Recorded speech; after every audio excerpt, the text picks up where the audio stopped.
con poder y autoridad.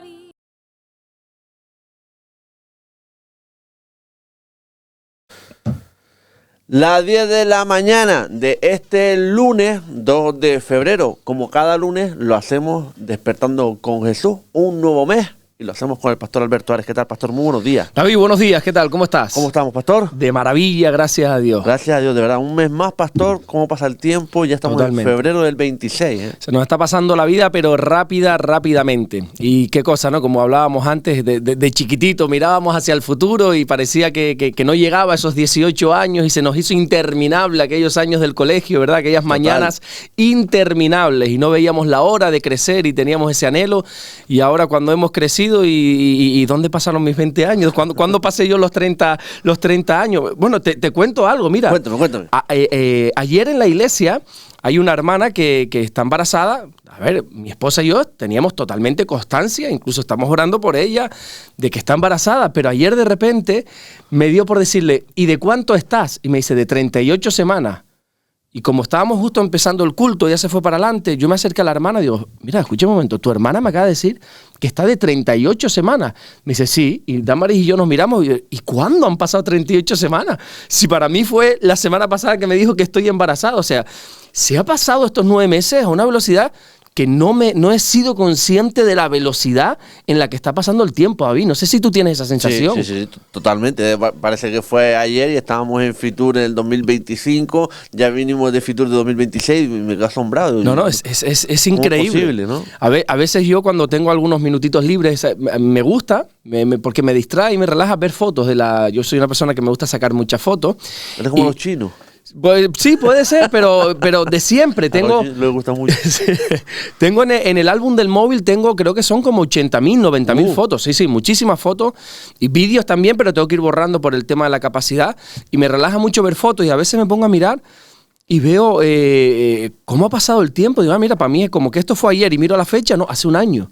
Hace un año, si para mí esto fue ayer. O sea, la vida está corriendo, pero rapidísimamente, ¿eh? ¿Y no le pasa, pastor, muchas veces que a lo mejor vivimos en automático, que hacemos cosas que ya estamos acostumbrados a hacer y, lo habré hecho y tengo que ir para atrás y no, sí lo hice? Sí, y más para los que nuestro día a día es prácticamente rutina. Mis días son totalmente rutina. El otro día me decía una hermana de la iglesia, estábamos preparando ahí unas cositas y me decía, es que tu vida es súper interesante por todo lo que haces, porque atiendes 2 iglesias, tienes el canal, tienes el libro, tienes tu empresa, tienes no sé qué. Digo, bueno, de fuera se puede ver muy atractivo, pero mi vida es lo más sistemático que hay, es muy rutina y como tú dices, uno va ya como por inercia, ¿no? Salvo ciertas cosas, pero uno se levanta a la misma hora, hace siempre lo mismo y es una rutina total. Automático. Bueno, Sí, pastor, automático. vamos a empezar hablando del último culto. Recordarle a la gente que en la segunda parte del espacio son las preguntas del canal, que todavía seguimos con ellas. Último culto, pastor, 11 de la mañana, Puerto Rosario, 6 de la tarde, Morrojable, por favor. Pues sí, señor, ahí estuvimos compartiendo la palabra de Dios y nos centramos por un momento en hablar de algo básico, algo fundamental, algo que quizá ya todos saben y todos conocen, pero que quise desglosarlo bastante bien, y es el asunto de la creación del ser humano, de qué dice la Biblia en cuanto a nuestra procedencia, nuestro origen, porque hoy en día en los colegios se están enseñando muchas teorías, muchas enseñanzas que son válidas. Yo creo que el saber no ocupa lugar, hay que conocer todo, hay que también entender y conocer qué piensan las demás personas, pero lo más importante para mí es qué dice Dios. ¿Qué dice la palabra de Dios en cuanto a la creación del ser humano?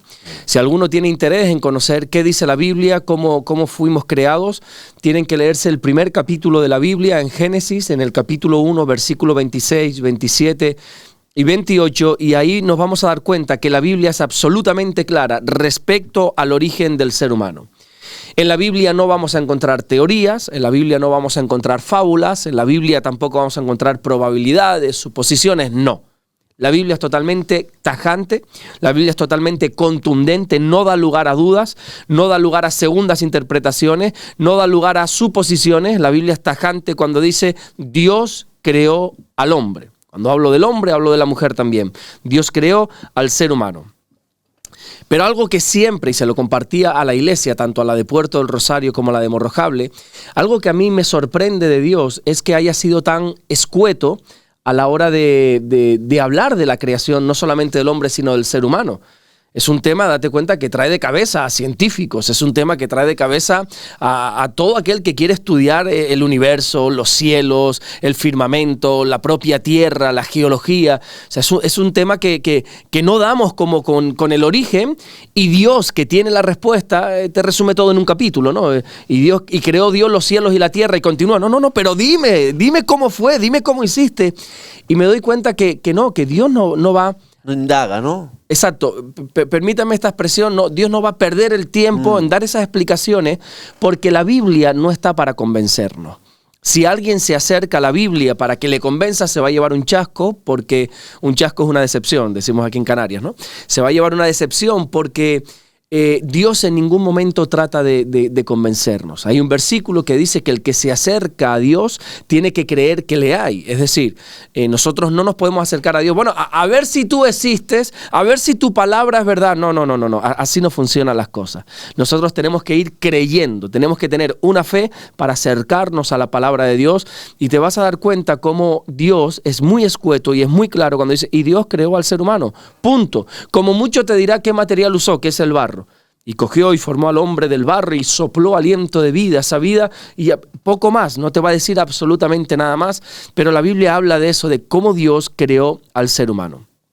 Hay un versículo en el libro de los Salmos donde encontramos que el salmista esto lo tenía claro, él estaba convencido. Dice el Salmo 139, versículo 13, porque tú formaste mis entrañas y tú me hiciste en el vientre de mi madre, dijo el salmista en oración a Dios. Es decir, él lo tenía totalmente claro. Él sabía que su origen no estaba en sus padres, no estaba en una relación íntima de papá y de mamá, sino que su origen era de Dios. Fue Dios quien lo formó, fue Dios quien formó sus entrañas en el vientre de su madre. Entonces yo decía, bueno, el salmista lo tenía claro, pero ¿y tú? ¿Y tú lo tienes claro? Le decía a la iglesia. ¿Tú tienes claro que has sido producto de Dios, que ha sido Dios quien te ha creado, que han sido las manos preciosas y divinas de Dios quien te formó en el vientre materno? Pero vamos a un minuto, ¿no? Tampoco quiero derivar mucho tiempo para esto, pero por un minuto aunque sea, ¿qué argumentos dan aquellos que no creen en la existencia de Dios sobre la creación del ser humano? ¿Qué podemos escuchar? ¿Qué se enseña hoy, por ejemplo, en nuestros colegios? ¿Qué están aprendiendo tus hijos y mi hija seguramente en un futuro muy, muy cercano? Bueno, el ateísmo rechaza por completo la enseñanza de que el ser humano ha sido creado por Dios. Como ellos profesan no conocer a Dios, no creer, mejor dicho, en Dios, ellos dicen y enseñan que Dios no existe, por lo tanto, todo lo que la palabra de Dios dice, tienen que cambiarlo. Entonces, el ateísmo lo que dice, lo que enseña, es que el ser humano es simplemente el fruto, el resultado, la consecuencia de procesos naturales. Creen que nosotros somos pues ese resultado de una evolución llevada a cabo a largo de muchísimos y muchísimos años, pero honestamente yo cuando escucho todo este tipo de teorías, y quiero aclarar esta palabra, teorías, porque una teoría es algo que no está demostrado, algo que yo pienso, que planteo, que pongo sobre la mesa, pero que no puedo demostrar a ciencia cierta. Estos son teorías nada más. Yo cuando escucho estas teorías digo, hombre, yo honestamente te digo una cosa, David, a mí me cuesta menos creer que Dios me ha creado a creer todo este tipo de cosas, de una evolución, que somos el fruto del azar, que somos el fruto de una evolución no controlada que ha ido pasando en años, en cientos de años, en siglos, en milenios, en millones de años, hasta llegar yo. Hombre, para mí, honestamente, no sé para ti, David, pero para mí eso es un insulto a mi inteligencia. Cuando yo estudio mínimamente, y te hablo desde el desconocimiento, yo no soy científico, ¿vale? Yo estoy hablando un poco desde lo muy poquito que conozco. Cuando yo estudio un poco el cuerpo humano, me doy cuenta que, o sea, me niego a creer, te lo digo de verdad, me niego a creer que somos fruto de una evolución. O sea, que hay una perfección que nosotros tenemos, una exactitud, una maravilla el ser humano. Solo hace falta estudiar, no sé, un simple órgano. Estudia, por ejemplo, qué es el cerebro. O sea, si tú me dices que el cerebro es producto de una evolución, de que una célula hace millones de años cobró vida o una molécula y eso ha ido derivando en esto y luego se convirtió en un mono y el mono pasó al ser humano y todo, lo estoy diciendo un poco rápidamente, todo esto tiene una explicación más larga, ¿no? El Homo erectus, todo este tipo de cosas, pero a mí me cuesta menos creer que Dios me ha creado. O O sea, para mí, honestamente, el decirme, no, es que tú eres fruto de una evolución. Bueno, hay gente que tú las ves y dices, sí, puede ser que sí y no ha acabado de evolucionar, ¿no? Algunos sí. Algunos sí, pero no, honestamente no. El otro día, cuando iba con mi esposa a la iglesia, cayó un palo de agua raro aquí en Fuerteventura. Qué bueno que todas estas últimas semanas, todo el mes de enero ha estado lloviendo y de verdad que la isla lo agradece, ¿no? La isla está verdita, la isla está muy, muy hermosa con todas las lluvias, pero como se suele decir, nunca llueve a gusto de todos. Salíamos para ir a la iglesia y cayó un palo de agua, pero tremendo. Y entonces sale el arco iris y vamos por Pozo Negro, por donde se coloca Feaga. Ahí sale el arco iris y siempre que sale el arco iris, como sale muy pocas veces aquí en Fuerteventura, aprovechamos para decirle a mi hija, para enseñarle a nuestra hija qué es el arco iris. El arco iris, como bien creo que ya te he dicho en otras ocasiones, es la señal del pacto que hizo Dios con Noé, con aquel diluvio. Cuando Noé sale, Dios le dice, mira, tranquilo Noé, que la tierra no va a perecer más por agua, y esto es un pacto que yo hago contigo, es un compromiso, yo me comprometo contigo, con el hombre, con el ser humano, a que esta tierra nunca más va a ser destruida por el agua. Todo pacto tiene una señal visible, y en este caso es el arco iris. De tal manera que cada vez que nosotros vemos ese arco en las nubes, tenemos que recordar que esta tierra nunca será destruida por agua. Pero yo le dije a Damaris, como teníamos tiempo, 1 hora y media de camino para allá, yo le dije, Damaris, búscame en internet, por favor, porque no recuerdo muy bien a ciencia cierta qué se nos enseñó a nosotros, qué dice la ciencia respecto al arco iris. Yo sabía algo de las gotas del agua, que cuando pasa la luz, los prismas reflejan, pero dímelo exactamente qué dice la ciencia. Bueno, Damaris se mete en internet y saca una retahíla, David, que empieza a dar una explicación, pero te estoy hablando que 10 minutos hasta que yo le dije, Damaris, ya, basta ya. Retahíla. Yo se lo dije, Damaris, basta ya, llevas 10 minutos hablando y contándome que si esto, que si lo otro. No, es que estoy leyendo nada más. Decía que si la luz del sol, para ver el arco iris se tienen que dar unos cuantos fenómenos, como que la luz siempre esté detrás de ti. Nunca, eso lo aprendí el otro día cuando Damaris me decía, nunca vas a ver el arco iris estando el sol delante de ti, siempre lo ves cuando está atrás de ti. Tiene que pasar una luz, un tipo de luz solar en las gotas. Cuando la luz solar atraviesa millones de gotas, salen esos prismas de colores, los colores primarios, que es lo que se ve. Bueno, una explicación que yo le decía, bueno, puedo llegar a entender eso. Puedo llegar a entender que cuando la luz pase por una gota salgan unos colores, pero bajo mi punto de vista, vuelvo y repito, yo no soy científico, pero digo, bajo mi ignorante conocimiento, debería entonces verse todo el cielo de colores, porque las gotas están repartidas. Pero, ¿y por qué sale un arco, no? ¿Por qué? Y entonces me empieza a explicar por qué la forma de un arco. Pero David, de verdad que ya mi cabeza iba a explotar. Encima yo iba concentrado para la predicación. Ya mi cabeza iba a explotar y al final nos miramos y llegamos a la conclusión de, oye, ¿y no es más fácil creer que es Dios quien lo ha creado? O sea, para mí me cuesta menos entender y creer y aceptar que ese precioso arco iris es una señal de Dios a todo lo que me estás leyendo. Y es verdad, ¿no? A veces, sin desprestigiar, por supuesto, la ciencia, y eso tiene una explicación científica, y por supuesto que sí, pero tenemos que entender que al final todo es más simple de lo que parece. Tenemos que ver la mano del Creador detrás de todo lo que nuestros ojos ven. Y yo le decía a la iglesia, nosotros somos creados por el Señor. La Biblia presenta una realidad totalmente diferente a lo que hoy se está enseñando en los colegios o en las universidades. No somos el resultado de una evolución. La Biblia es clara cuando dice que Dios creó al ser humano. Pero ¿cómo fue esa creación según la Biblia?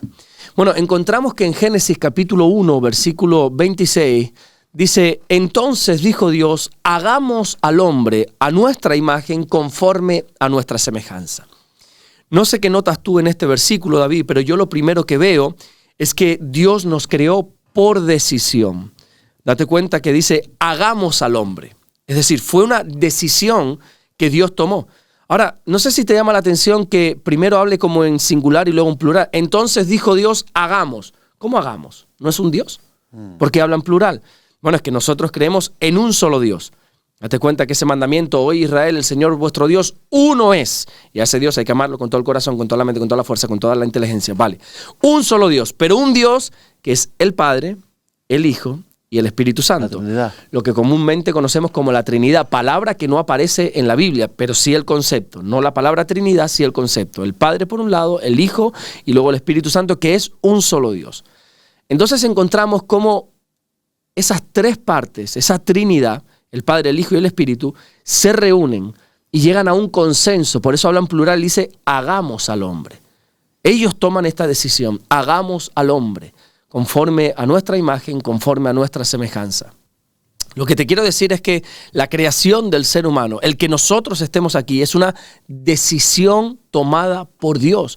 No es fruto del azar. O sea, desde el primer capítulo de la Biblia, ya Dios tira por tierra teorías de evolución, teorías de que somos el resultado de una evolución. No. Él dijo, hagamos, esto es una decisión mía, dice Dios. Yo lo he decidido. Y tuve una reunión, por así decirlo, tuve un consenso.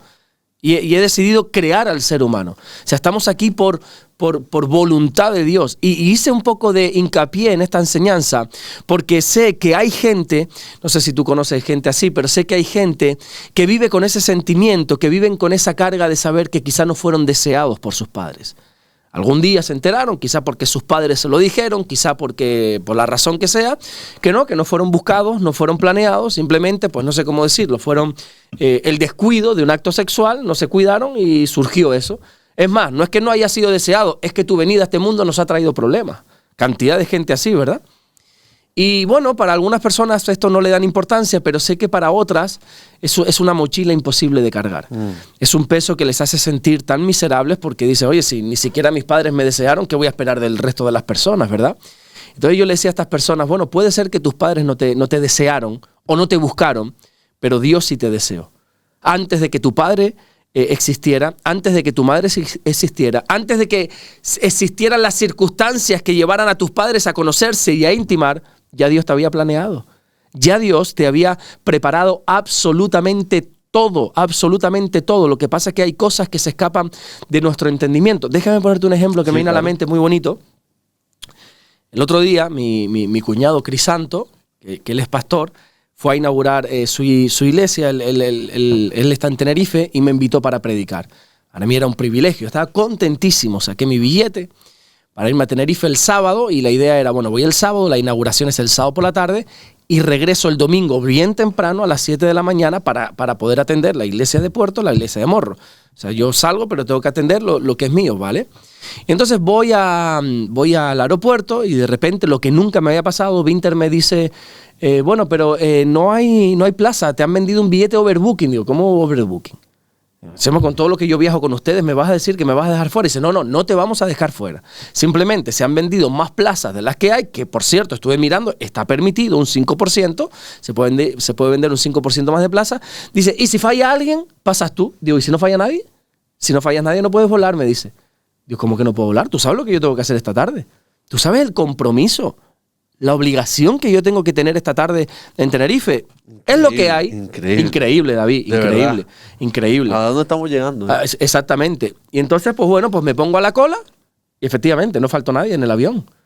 Y entonces yo me quedo así, digo, ¿y qué pasa? ¿Yo no vuelo? No vuelas. Digo, pero mira, yo he pagado un dinero igual que ese. No vuelas. Entonces me enfadé, digo, pero vamos a ver una cosa. O sea, ya no solo lo que me acaban de hacer, sino el trato que me están dando, porque eran súper borde, cuando Vinter siempre se ha caracterizado por ser simpáticos, sí, ¿verdad? Sí. Pero no sé, o yo me lo estaba tomando todo a mal, no sé, después al final tuve que acabar diciéndole, mira, disculpa, porque yo no soy así, yo no me quiero enfadar, pero me molestó porque yo tenía un compromiso, una obligación que atender.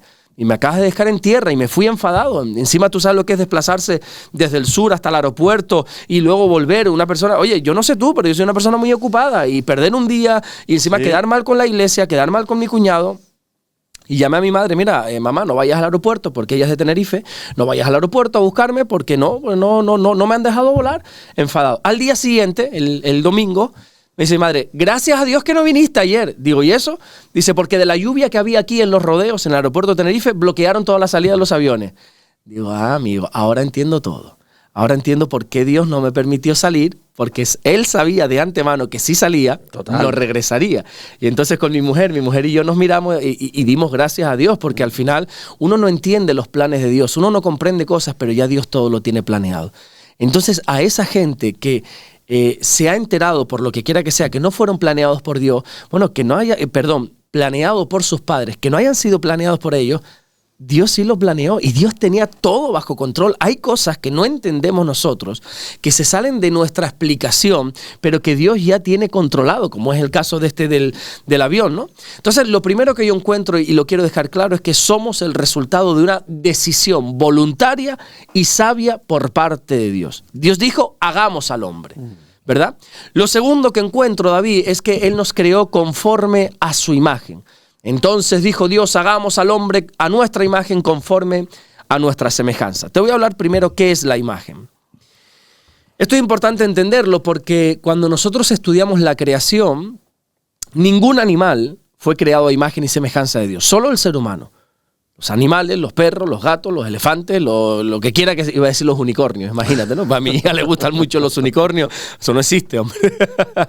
Los caballos, todo este tipo de cosas no fueron creadas a imagen de Dios, solo el ser humano, y esto es importante.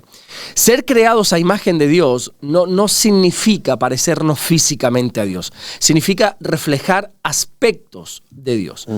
Yo soy imagen de Dios no porque me parezca físicamente a Dios, sino porque tengo aspectos que puedo reflejar a Dios. Aspectos como, por ejemplo, la capacidad de razonar. Yo soy imagen de Dios, Dios me ha creado a su imagen porque me ha dado la capacidad de razonar que Él tiene. Dios es un Dios que razona. No es un Dios impulsivo, no es un Dios que hoy se levanta enojado y actúa conforme a su enojo. No, Dios es un Dios que razona, te lo acabo de decir. Él razonó y dijo, hagamos al hombre.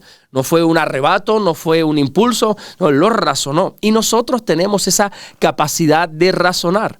¿Sabes que los animales no? Los animales son irracionales, ¿verdad? Ellos no razonan. Ellos simplemente actúan por impulso, actúan por instinto, exactamente. Y yo sé que aquí, además lo decía también en la iglesia, yo sé que en este punto de la enseñanza, muchos que tienen perritos en casa dicen, pues mi perro sí razona. No, mi hija, tu perro no razona. Ese perro que tienes en casa, que lo tienes amanerado, como dice mi padre, es que tú tienes a tu perra amanerada, porque como un perro duerme en la cama. Digo, bueno, papá, es que mi perrito es así, ¿no? Los perros no razonan, aprenden, memorizan, pero no razonan, son irracionales, así han sido creados. Tienen la capacidad de sentir, por supuesto que los perros sienten, tienen sentimientos, pero no razonan, son impulsivos, reaccionan siempre por impulso, ¿verdad? Pero el ser humano no. El ser humano tenemos la capacidad, David, de razonar las cosas, de observar las cosas y razonar qué es lo que quiero y qué es lo que no. Por eso, aquellas personas que en un momento de enfado, en un momento crítico de su vida, hacen y dicen cosas que no están bien y no harían en situaciones normales, y luego se esconden y se excusan detrás de ese argumento, es que perdí los papeles. Bueno, eso no es del todo cierto. Puedo llegar a entender que un enfado hagas impulsos, pero no es del todo cierto que hayas perdido los papeles, porque Dios te ha creado con la capacidad de razonar. Lo que pasa es que a veces es más cómodo y más fácil actuar como animales y ser irracionales y actuar por impulso. No, pero es que así no te ha creado Dios. Que tú te quieras comportar así, eso es tu problema, ¿verdad? Pero Dios no te ha creado como un animal. Tú no actúas por impulso. Y tú tienes la capacidad, y Dios nos ha dado la capacidad, de que en un momento de enfado, respira y actúa con sabiduría. La Biblia dice, la blanda respuesta quita la ira. Nosotros tenemos la capacidad que en una conversación que es subidita de tono, poder dar una blanda respuesta. Y en un momento de enfado, podernos dar la vuelta e irnos y no continuar con ciertas conversaciones o con ciertas actitudes. Tenemos la capacidad de razonar. Lo que pasa es que el pecado ha ido distorsionando esa imagen de Dios y cada vez el hombre parece más un animal, reaccionando, golpeando, gritando, solo nos falta ladrar. No, hijo, hemos sido creados conforme a la imagen de Dios. La Biblia dice, Pablo le dice a Timoteo, oye, Dios no te ha dado un espíritu de cobardía. Dios te ha dado un espíritu de poder, de amor y de dominio propio. Ese dominio propio es la evidencia que somos capaces y hemos sido creados para controlar las cosas, para razonar. Yo tengo dominio propio. Ahora, que lo quiera usar es otra cosa. Hay gente que no lo quiere usar. Hay gente que le es más cómodo, porque es verdad que es mucho más cómodo, porque el dominio propio requiere disciplina, es más cómodo reaccionar por impulso. Y tú me das, yo te doy. Y tú me gritas, yo te grito. Y tú me haces y yo te hago. No, pero eso lo hacen los animales, ¿verdad? Yo saco a mi perrito, el amanerado, el que como dice mi padre, con amanerado, y ve a otro perro y él está moviendo la colita tranquilo, súper simpática esa perrita que tengo, pero ve a otro perro y se le quiere tirar. Y es un Yorkshire que no sirve para nada, es una cosa... No sirve para nada. Es un perrito chiquitito y veo un perro grande, un presa canario que hay por mi casa, y se le quiere ir a tirar. Y yo, mira tu país. Pero tú no te das cuenta, mija, que está con la pata, te tumba. Pero es que es su instinto, es un animal, ¿no? Tú no le puedes decir que no. Y tú le puedes intentar hacer, aprender que no se hace. Pero si por él fuera, su instinto es ir a atacar. Pero nosotros no somos así. Otra de las expresiones, David, de la imagen de Dios que nosotros tenemos es que nos ha creado conforme a su moralidad.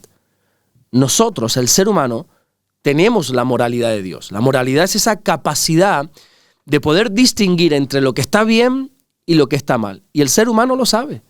No hace falta que nadie te diga esto está mal para tú saber que está mal. Hay ciertas cosas que sí, pero lo primario no. No hace falta que papá y mamá te enseñen que matar está mal. Ya tú has venido de fábrica, por así decirlo, ¿verdad? Has venido de fábrica. Dios te ha creado con esa moralidad. Y Dios te ha creado con una moralidad que sabes lo que está bien y lo que está mal. Lo vemos en los niños. Los niños saben que mentir está mal, por eso se esconden, por eso hacen, porque ellos tienen esa moralidad. Aunque hay que después reeducarla, hay que forjarla, pero ellos saben porque han sido creados con esa moralidad y nosotros lo tenemos. ¿Qué es lo que sucede? Qué bueno que para nosotros es más fácil, como te decía antes, vivir por impulso y vivir dejando a un lado esa moralidad. Pero no, nuestro trabajo es seguir permitiendo al Espíritu Santo que siga formando esa moralidad en nosotros. Hay un texto conocidísimo, que es lo más probable, ahora no recuerdo, pero lo más probable es que lo hayamos hablado aquí en más de una ocasión, Isaías 5:20, cuando dice, ¡ay de los que a lo malo dicen bueno y a lo bueno dicen malo! ¡Ay de los que a la luz ponen por tinieblas y las tinieblas ponen por luz! Ese ay, que es una señal de juicio por parte de Dios, es como que Dios no comprende, ¿no?, lo que está pasando. No es porque alguien haga lo malo sabiendo que está malo, sabiendo que está mal. A ver si puedo explicarme para no enredarme. O sea, hacer lo malo sabiendo que es malo, eso está fatal, Sí. ¿verdad? Pero hay algo peor, que es cuando Dios dice, ¡ay! Es como una expresión que Dios se lleva las manos a la cabeza, como, ¡ay! Es cuando haces lo malo creyendo que es bueno. Que ese es el problema. Es cuando tu moralidad ha sido distorsionada por completo y ya no puedes discernir que eso que estás haciendo es malo. Y encima dice, no, es bueno. Y lo estoy haciendo no como voy a pecar. No. Estoy cometiendo eso porque estoy convencido que es bueno. Y eso es cuando la moralidad se ha distorsionado, se ha corrompido, que es lo que estamos viviendo en estos tiempos. Gente cometiendo cosas que están mal, pero creyendo que son buenas. Ese es el gran problema de la moralidad. O que hacen por luz tinieblas, por tinieblas luz. Bueno, nosotros tenemos la moralidad de Dios. Dios nos ha creado su imagen con esa moralidad, y la moralidad de Dios es santa, es justa, es inmutable, es perfecta. Dios dice en la primera carta que Pedro escribe, sed santos como yo soy santo. Tú puedes ser santo, dice Dios. Tú tienes la capacidad de ser santo. Recuerda que tú has sido creado por mí. Y yo he puesto en ti esa moralidad, esa imagen mía, la he puesto en ti y tú tienes la capacidad de ser santo porque yo soy santo. Dios no nos va a pedir nada, no nos va a demandar nada que Él no haga primero. Por eso Él exige de nosotros, demanda de nosotros una santidad que Él primero lo es. Dice, sé santo como yo soy santo. Y tenemos esa moralidad y la tenemos que llevar a la práctica, la santidad de Dios, la moralidad de Dios. Y también otra de las expresiones de la imagen de Dios es que nos ha creado conforme a su capacidad de amar. La Biblia dice que Dios es amor. No es que Dios tenga amor. No, es que Dios es amor. Y Pablo a los romanos dice que el amor de Dios ha sido derramado sobre nuestros corazones. Y nosotros hemos sido creados a imagen de Dios y tenemos esa capacidad de amar. Lo que pasa es que a veces, al igual que te decía antes, es mejor vivir como animales. Y vivir gruñéndonos, vivir con las uñas sacadas, como los gatos los unos con los otros. Pero no, nosotros tenemos la capacidad de amar. Y si hay personas que no amamos, si hay personas que nos cuesta amar, es porque la imagen de Dios se ha ido deteriorando por el pecado en nuestra vida. Pero nosotros podemos y debemos amar a todo el mundo. Pero y eso es por un lado. ¿Cómo vamos de tiempo? Bien. Sí, vale. Cuando lleguemos a lo que tú consideres, me paras, ¿vale? Porque esta enseñanza sí yo creo que va para largo. Y párame. Llevamos casi media hora, pero vamos bien. Vamos bien, y voy por la primera página, son 6. Vamos bien. Vamos bien, tranquilos. Son 9, casi 10 y media, pero vamos bien. Vale, vamos a intentar resumir un poco más. Ya te he dicho que es la imagen de Dios, cómo nosotros mostramos la imagen, con la capacidad de razonar, con la capacidad de su moralidad, con la capacidad de amar. Pero ¿qué es la semejanza? Porque dice que Dios nos ha creado a su imagen conforme a su semejanza. La semejanza tampoco habla de lo físico, ¿verdad? Porque recordemos que Dios no es físico. La Biblia dice claramente que Dios es espíritu. Semejanza significa parecido, significa similitud. Y el hombre es semejante a Dios en cuanto al espíritu. Somos semejantes a Dios en cuanto al espíritu. Y esa semejanza espiritual es lo que nos permite conectarnos con Dios, tener comunión con Dios. Yo lo explicaba de la siguiente manera, una manera muy clara, muy sencilla y muy práctica. Hace muchos años atrás, antes de estar casado, trabajé en un hotel de servicio técnico. Y en ese hotel se nos dio como herramienta de trabajo un walkie. Yo sé que ahora mismo hay jóvenes, los de 18 años para abajo, están diciendo, ¿un qué? Bueno, yo te lo explico. Un walkie-talkie. Walkie-talkie era como el iPhone que ellos tienen ahora, pero multiplicado por 10 en tamaño y en peso, con una antena que era así de grande, donde... ¿y con eso te podías comunicar con todo el mundo? No con todo el mundo. Con el que tuviese uno semejante al tuyo, ¿verdad? Que, una semejanza. Estás en un radio. Y que estuvieses en un radio, exactamente, depende de la calidad del walkie-talkie, de 500 metros, de 1 kilómetro, no lo sé, y te tenías que comunicar apretando un botón. Exactamente. Bueno, yo entré de servicio técnico en ese hotel y se nos dio ese walkie para que entre los 3 o 4 de servicio técnico pudiésemos comunicarnos en donde estuviésemos. Y ahora el joven diría, ¿y por qué no le mandamos un WhatsApp? Te lo estoy diciendo, no existía todavía, mijo. No había salido todavía ni el Nokia, ni el One Touch. O sea, no había salido nada de eso todavía. Te estoy hablando de la prehistoria, ¿no? Se nos dio eso. Resulta que el walkie tenía no solo el botón para hablar, sino dos rueditas arriba. Tú sabes perfectamente de lo que estoy hablando. Una frecuencia. Exacto. Una de esas rueditas era el volumen, subir y bajar, y otro la frecuencia, que eran numeritos. Para que los del servicio técnico nos pudiésemos comunicar, le teníamos que poner en el 3, frecuencia 3. Acuerdan, ¿eh? Sí, me acuerdo perfectamente, ahora te digo por qué, graciosísimo.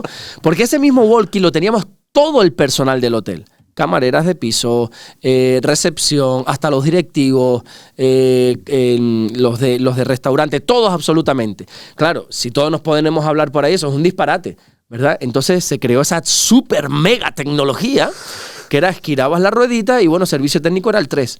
De tal manera que si yo ponía la frecuencia en el 3, yo apretaba solo el servicio técnico me iba a escuchar. Yo como estaba por la tarde, David, y ahí había menos trabajo, a veces estaba aburrido en el taller y ponía la frecuencia 7. La frecuencia 7 eran todos los de recepción, porque ahí se ponían a contarse los chismes y todo, y yo de cotilla me ponía a escucharlo. Bueno, lo que te quiero decir, Dios nos ha creado con la misma frecuencia. Nosotros estamos en el canal 3 con Dios. Dios nos ha creado en ese canal, que es la semejanza con Dios. Somos semejantes a Dios porque estamos en la misma frecuencia y por eso podemos tener comunión con Él. Yo le decía a la iglesia, ustedes no me necesitan para nada. Yo encantado de orar. Hay mucha gente, pastor, ¿puede orar por mí? Encantadísimo, es un placer. Es más, es un privilegio que me pidas oración. Pero tú sabes que no me necesitas, ¿verdad? Tú sabes que estás en la frecuencia con el Padre. Tú sabes que estás en el canal 3 y tú también puedes hablar con Él. No me necesitas, está bien, yo oro por ti y echamos una mano porque la propia Biblia dice que oremos los unos por los otros, pero no me necesitas. Nosotros no necesitamos de ninguna persona, de ninguna imagen para tener comunión con Dios. Jesús nos enseñó que si queremos hablar con el Padre, simplemente tenemos que meternos en la habitación y quedarnos a solas porque el Padre que está a solas en la intimidad nos va a escuchar. Entonces entendamos eso, que estamos en la frecuencia de Dios y esa es la semejanza con Dios.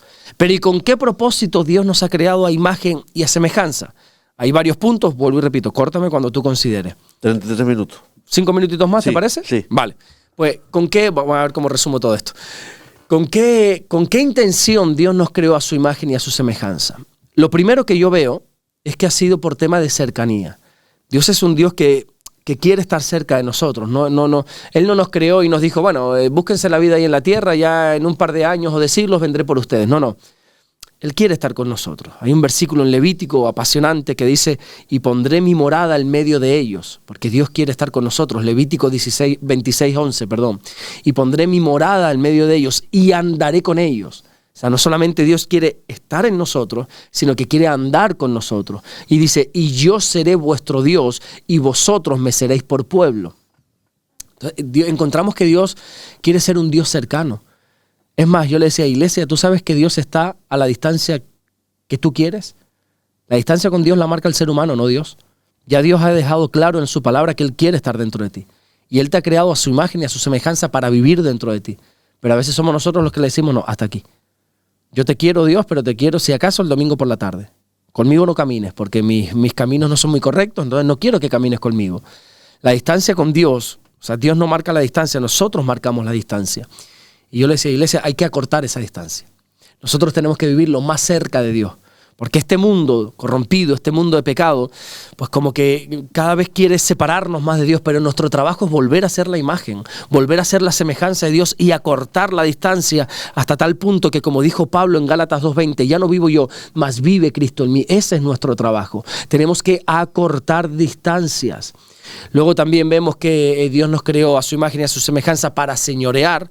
La Biblia dice, hagamos al hombre conforme a la imagen, conforme a la semejanza, para que se enseñoree sobre los peces, sobre las aves, sobre los animales, sobre todo es Dios. Es decir, Dios nos ha dado autoridad. Dios nos ha dado una capacidad de autoridad.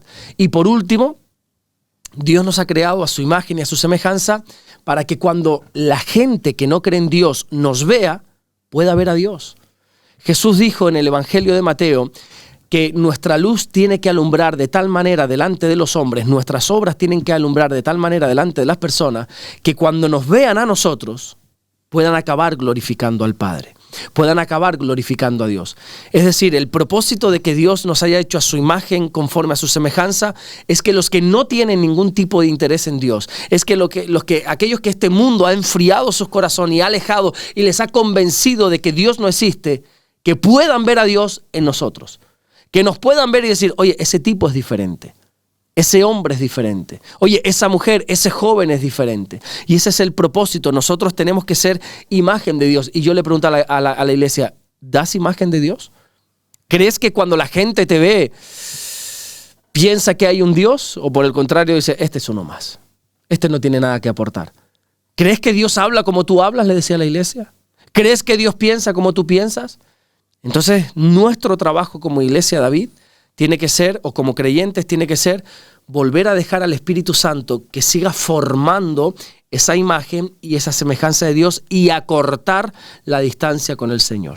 Amén. Bueno, la verdad que yo creo que se nos ha quedado, pastor, si le parece, para el siguiente programa seguir continuando con él. Sí, porque faltaba un buen trozo. Sí, yo creo que para el siguiente. Y es muy interesante para entender, oye, porque a mí me interesa cuáles son mis orígenes, de dónde vengo y quién me formó y por qué me formó de esa manera. O sea, todo eso que parece algo sencillo, pero es muy interesante y sobre todo es muy importante poder llevar a la práctica toda esa enseñanza. Totalmente. Bueno, pastor, empecemos con las preguntas del canal. Marilu Alvarado 6635. Buenos días, pastor y David. Felicidades por el programa. Estoy aprendiendo bastante y agradezco a Dios por sus vidas. Quería saber si la salvación se pierde. Ojalá me respondan. Muchas gracias. Les escribo desde Lima, Perú. Programa del día 7 de julio del 2025, pastor. No veas, empezamos fuerte con las preguntitas, ¿no? Oh, fuertísimo. La salvación se pierde. Bueno, voy a dar la respuesta que más interesa a todos. No es importante si la salvación se pierde. En absoluto. La Biblia lo que nos llama es a ocuparnos de nuestra salvación con temor y temblor. Lo que sucede es que hay dos líneas de pensamiento en cuanto a esto dentro del cristianismo. Por una parte están los que creen que la salvación se pierde y por otra parte están los que creen que la salvación no se pierde. Claro, ahora mucha gente que seguramente está queriendo saber en qué postura estoy yo. Vuelvo y repito, eso no es importante. Lo que yo piense es lo de menos. Pero si lo quieres saber, yo soy partidario y estoy plenamente convencido que la salvación sí se puede perder. Ese es mi punto de vista, ¿vale? Pero cuando nosotros vamos a la palabra de Dios, encontramos que aquellos que creen que la salvación no se pierde, tienen textos bíblicos para argumentar su creencia. Y aquellos que creemos que la salvación sí se pierde, tenemos también textos bíblicos para poder argumentar nuestra creencia. Lo importante de todo esto es obedecer lo que la palabra de Dios dice. No obedecer lo que uno dice, lo que Calvino dice, lo que Lutero dijo, lo que Alberto dijo. No, eso créeme que es lo de menos, es lo menos importante. Lo importante es obedecer lo que Dios dice. ¿Qué dice Dios? Dios dice que te ocupes de tu salvación. La salvación es ese acto por el cual Dios te va a entregar la vida eterna. Y te está haciendo un regalo inmerecido. Entonces, ocúpate en eso. Porque también es que la expresión perder la salvación está mal dicho, porque parece como que ha sido un descuido. No, no, no. Aquel que pierde la salvación es porque la ha querido perder. Porque voluntariamente se ha apartado del Señor, ha extendido, o podríamos usar este ejemplo, ha extendido su distancia con Dios, se ha desligado de Dios poco a poco hasta tal punto que la Biblia usa un término que a mí me eriza, me ponen los pelos de punta, me aterra cuando dice la apostasía.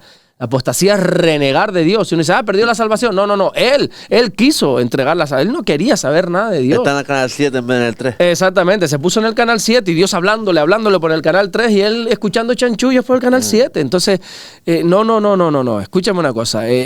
Ocúpate de tu salvación. Ocúpate de que todos los días estés bien delante de Dios. Yo soy de los que cree que la salvación se pierde porque encuentro argumentos en la Biblia, como por ejemplo, dice que cuando una persona es salva, hay un libro, se llama el libro de la vida, David, que dice que Dios escribe nuestro nombre. El día que yo recibí a Jesús, con 15 años, yo le dije, Señor, yo te pido perdón, yo me arrepiento por mis pecados, reconozco que mi vida no ha estado en orden delante de ti, pido perdón y quiero recibirte en mi corazón y quiero caminar juntamente contigo. Ese día, dice la Biblia, que Dios, no sé si es de una manera física, de una manera metafórica, escribió en un libro, en el libro de la vida, Alberto Ares.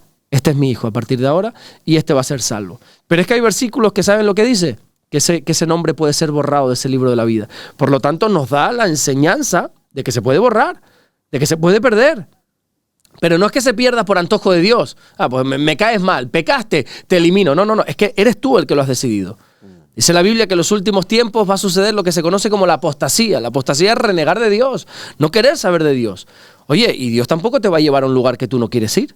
Y si tú apostatas, y si tú reniegas, y si tú dices, es que no quiero ir. Yo me encontré con una persona en el lecho de muerte que hablando con él, vamos a orar por sanidad, que no, que yo me quiero morir o estoy sufriendo. Bueno, pues reciba al Señor en tu corazón. Y me dijo que no, déjame, me quiero ir al infierno. Una sola persona en toda la vida. Pero me lo dijo, me quiero ir al infierno, déjame. Bueno, pues ¿y quién soy yo para obligarte? ¿Y quién es Dios para obligarte si tú quieres? Entonces, bueno, hay gente que no quiere ser salva, porque no la ha entendido. Esa gente es 100% ignorante en cuanto a lo que dice la Biblia. Pero sí, David, yo creo que sí, que la salvación sí se puede perder. Hablemos también, pastor, de la pregunta que dice Gaby Castro 9448. Dice, pastor, ¿es bíblico los noviazgos? ¿Aconseja usted que se den los noviazgos? Programa del día 7 de julio del 25. Hombre, si queremos matrimonios, que es a lo que Dios apunta, y familias, se tiene que empezar por algo, ¿no? Este proyecto tiene que tener un comienzo, unos cimientos, unas buenas zapatas, y es el noviazgo. ¿La Biblia habla de noviazgo? Bueno, usando esa palabra no. La Biblia no vas a encontrar la palabra novio ni noviazgo, pero la Biblia habla de ese compromiso previo al matrimonio, ¿verdad? Por ejemplo, cuando María se queda embarazada, estaba comprometida con José. ¿Qué significa comprometida? Que todavía no estaba casada, estaba en ese periodo de noviazgo, pero ya con proyectos de boda. Entonces, por supuesto, la Biblia habla de este periodo. La Biblia, por ejemplo, usa un término que es fornicación. ¿Qué es la fornicación? Cuando tienes una relación sexual previa al matrimonio. Entonces, la Biblia habla del noviazgo y hay que saber llevar un noviazgo. Porque la pregunta es, ¿la Biblia habla? Bueno, la Biblia como tal no usa esa palabra, sí habla del concepto, pero ¿para qué sirve? Esto es lo importante, ¿para qué sirve el noviazgo? Porque el problema es que ahora el noviazgo se usa para todo menos para el propósito de Dios. Se usa para estar en la cama, se usa para ciertas cosas, para convivir, para hacer muchas cosas, que eso no está dentro del marco del noviazgo y eso Dios no lo puede bendecir. Entonces, el noviazgo está para sentarse y hablar. Mira, ayer domingo, entre culto y culto, tuve una chica que es cristiana, de hecho se congrega con nosotros, tiene un canal de YouTube, en las redes sociales y se dedica a eso de emprendimiento, y me hizo una entrevista para su canal de emprendimiento y hablábamos de ciertas cosas, de cómo empezó lo del canal de YouTube, cómo salió lo de el libro, bueno, ciertas cosas, y ella me decía, bueno, es que hay matrimonios que a la hora de emprender, el área que sea, negocios o lo que quiera que sea, se fracturan porque los dos no están de acuerdo en lo mismo, y entonces cuando la mujer quiere emprender se da cuenta que no necesita al hombre o viceversa. Cuando el hombre quiere emprender se da cuenta que la mujer no le apoya en eso y se separan. Y digo, bueno, está bien, pero es que para dar una respuesta a lo que tú estás diciendo, le digo, hay que retroceder mucho, hay que tirar de la cuerda. ¿Por qué sucede eso? Que uno quiere emprender y que el otro no, y el matrimonio se fracture, incluso se separe porque no están en la misma sintonía. Porque llevaron un mal noviazgo. Porque el noviazgo lo más probable es que lo usaron para otras cosas de las que se deberían haber usado. ¿Para qué es un noviazgo? Para sentarse y para decir, mira, ¿cuál es tu plan de futuro? ¿Qué quieres hacer tú el día de mañana? ¿Cómo te ves de aquí a un año, a 5, a 10, a 20? ¿Cómo te gustaría jubilarte? ¿Cuál es tu propósito de vida? Esto y aquello, vale. El mío es este. Bueno, esos dos propósitos concuerdan. No, la verdad que no. Este noviazgo no va a ninguna parte. Porque para eso es un noviazgo. Porque cuando nosotros nos ponemos este anillo, que es el anillo de casado, es para empezar una vida hasta que la muerte nos separe. Pasa que hoy se casan, se separan, que esto parece que como que se están cambiando de camisa. ¿Por qué? Porque en el noviazgo no lo usaron para lo que es, sino para otras cosas. El noviazgo, David, es para hablar, ¿verdad? Conocerse, exactamente. Oye, ¿qué quieres tú? Porque ahora, tú sabes que en el noviazgo el enamoramiento te ciega, el amor es ciego, dicen algunos, ¿verdad? Dicen, esto es una teoría, esto no es doctrina, que a veces me da miedo decir esto, porque la gente dice, es que el pastor dijo y enseñó. No, yo no digo nada. Yo digo lo que escuché y me pareció interesante. Antes te hablaba de la creación del hombre, ¿verdad? Sí. Dios creó primero al hombre. Y luego Dios lo observó, le echó el ojo un poco al hombre y dice, algo falta. Ya sé, no es bueno que el hombre esté solo. Y dice que le hizo ayuda idónea y creó a la mujer. Dice que la mujer sale de la costilla del hombre, ¿verdad? Claro, para extraer esa costilla y hacerlo, a Adán tenía que dormirle, que anestesiarle. Dice que literalmente dice la Biblia que lo metió en un sueño profundo, ¿verdad? Adán. Y ahí en ese sueño profundo, que es como una anestesia que se queda así, ya Dios pudo extraer, ¿verdad? Del medio de su cuerpo, extraer a la mujer. Y escuché una vez una teoría que es muy interesante. No es doctrina, vuelvo y aclaro. Ahora no vayas a enseñar en tu iglesia. Es que la Biblia dice. No, la Biblia no dice. Esto es una teoría que me pareció interesante. Que alguien dijo que ese sueño profundo en el que Adán se dejó hacer de todo, ese es el periodo del enamoramiento. Cuando uno está enamorado. Sí, mi amor, todo es hermoso y todo, sí. Te tengo que abrir por el costado, ábreme, tú ábreme. Te tengo que sacar una costilla, todo es tuyo. Nada. Exactamente. Entonces, ese periodo del enamoramiento pasa. Eso va a durar 6, 7 meses, ¿verdad? Esos sentimientos donde todo es perfecto, donde no hay defecto alguno. Tú sabes que eso pasa. Por lo tanto, hay que hablar, o sea, porque sabes que esa belleza... Bueno, pues probablemente perdure en el tiempo, pero va a llegar un momento donde hay cosas que te vayan a incomodar de ese hombre o de esa mujer. Bueno, pues para eso hay que hablar en el noviazgo. Entonces, bueno, para no alargarme más, sí creo que la Biblia habla del concepto del noviazgo, pero hay que llevar noviazgos sanos. No. Claro, porque nosotros sabemos las preguntas que hay, entonces para todo empieza a hablar. Sí, yo lo miro. Bueno, ya está. Ya está. Gabriela Rivera 7528. Gracias a los dos por estos programas, pero me gustaría que el pastor Alberto me ayudara a discernir. ¿Por qué si no se deben adorar a santos? ¿Qué provocó que los católicos nos inculcaran esta tradición? Aparte, ¿por qué se supone que leemos la Biblia? ¿En qué se basó la iglesia? Agradecería si me ayudara, por favor. Dios los bendiga a los dos. Programa del día 7 de julio del 25, pastor. Gabriela Rivera, Dios te bendiga. Saludos de aquí desde Fuerteventura. Bueno, la pregunta es muy interesante, pero creo que usas una palabra que quizá no es del todo correcta, porque se supone no. La Biblia es clara cuando dice no te harás imagen.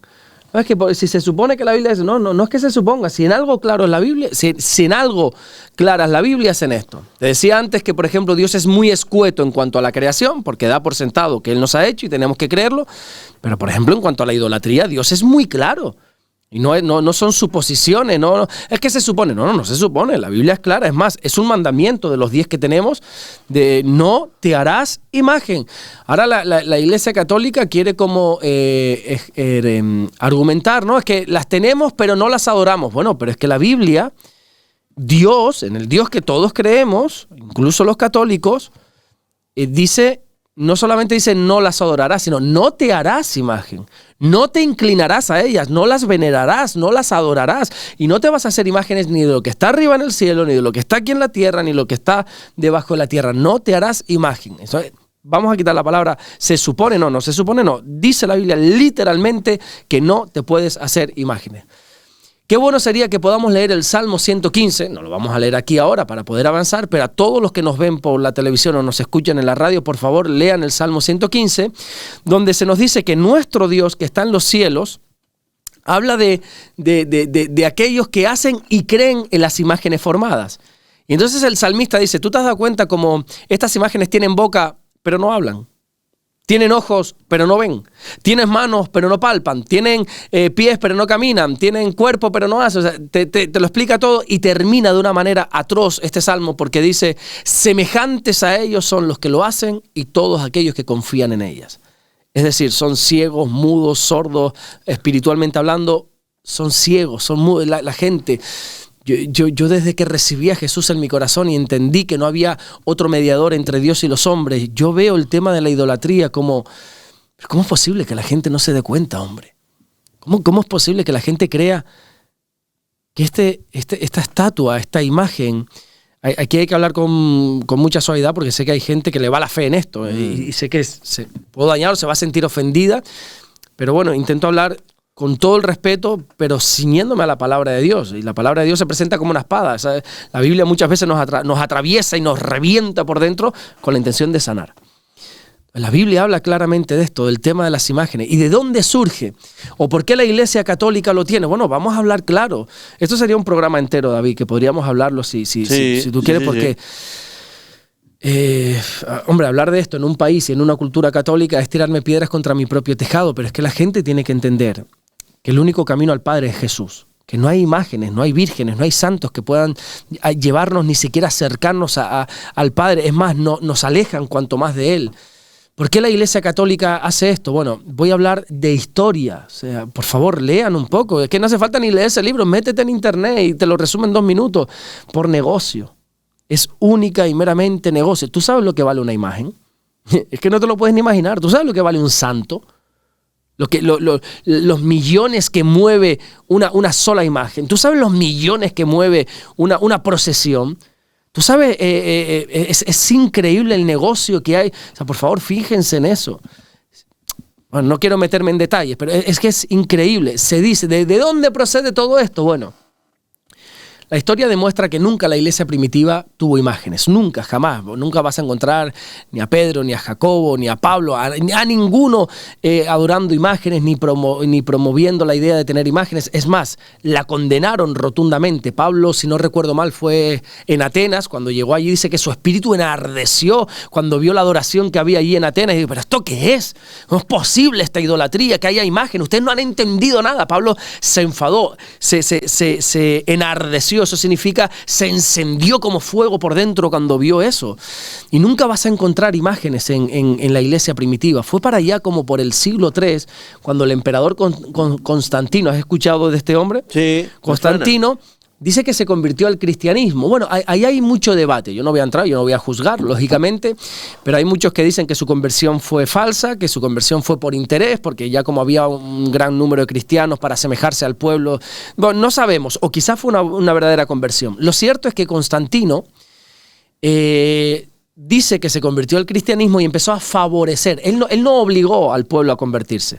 Él no fue como aquellos de la Santa Inquisición o te conviertes a Dios o te arranco la cabeza. No, él no fue así. Pero lo que hizo es, bueno, no te quieres convertir, no pasa nada, yo no te voy a atacar. Ahora bien, los que se conviertan van a tener favores.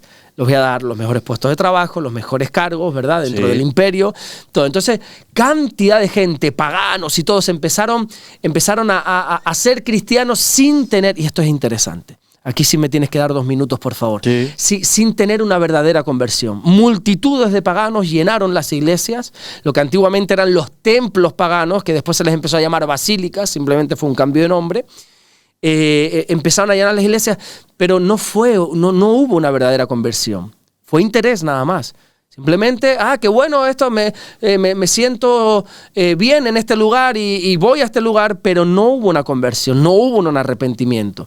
Entonces hubo tal mezcla entre el paganismo y el cristianismo que lo que ocurrió en aquellos tiempos fue que a los dioses romanos de aquel tiempo simplemente se les cambió el nombre y ahora era San Pedro, aquel que era San Tadeo, San no sé cuál, se les cambió el nombre. Y a las diosas se les cambió el nombre por vírgenes. Esas vírgenes que hoy se adoran, Eran las antiguas diosas de Grecia, de Atenas, de Roma, todo este tipo de cosas. Simplemente se le cambió el nombre.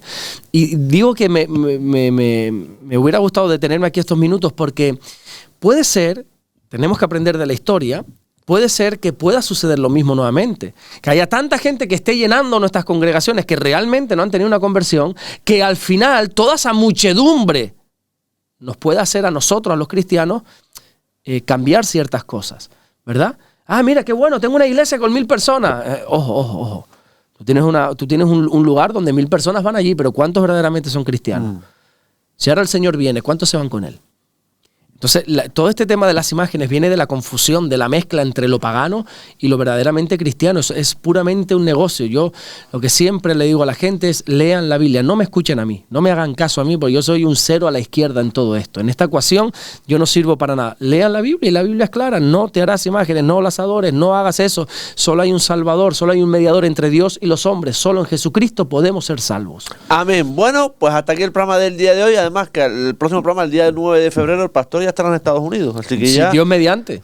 si Dios quiere, lo haremos desde allí, vía telemática, que mucha gente dice, oye, cuando el pastor esté en Estados Unidos, pues lo vamos a hacer telemática, pastor. Voy a estar ahí unos días y Dios mediante, si tenemos tiempo, vamos a estar con estas entrevistas tan interesantes y que parece que a la gente les gusta y a mí personalmente me gusta mucho también. Pastor, Dios me lo bendiga, de verdad. Muchas gracias. Dios te bendiga, David. Muchísimas gracias. Continuamos en Radio Televisión Sur Fuerteventura, hacemos un alto en el camino y enseguida regresamos con más información en el día de hoy. No te vayas, hasta ahora.